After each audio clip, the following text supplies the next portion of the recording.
Hello बच्चों, let's read this question. A power transmission line feeds input power at 2300 volt to a step-down transformer with its primary windings having 4000 turns. What should be the number of turns in the secondary winding in order to get output power at 230 volt?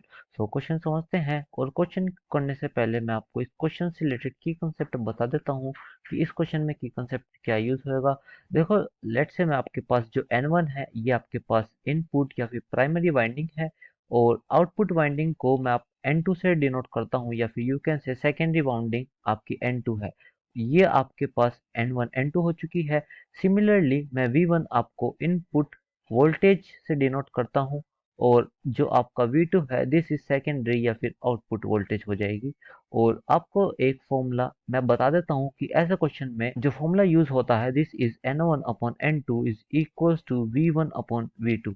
Basically input upon output ही करते हैं हम इस case में और बस हमें इसी फॉर्मूले को यहाँ पे यूज करना है। हमारे पास N1 है, हमारे पास V1 है, हमारे पास V2 है, हमारे पास N2 नहीं है तो हम N2 यहाँ से कैलकुलेट करके बड़े आसानी से लिख सकते हैं this is N1 V2 upon V1।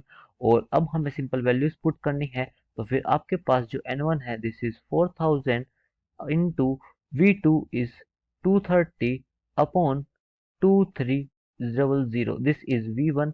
And अगर आप इसको अब सोल्व करोगे तो फिर यहाँ से एक जीरो से एक जीरो कैंसल, एक जीरो से एक जीरो यहाँ कैंसल, 23 टू 23 कैंसल, तो आपके पास जो N2 की वैल्यू आई है दिस इज 400। और यही हमारी एक तरीके से N2 की वैल्यू जिससे सेकेंडरी बाइंडिंग होने वाली है या फिर आउटपुट में बाइंडिंग होने वाली है वो 400 है। तो जो इस क्वेश्चन से रिलेटेड हमारा सी ऑप्शन है which is 400, this is the correct answer. I hope you understood this. Thank you so much. Take care.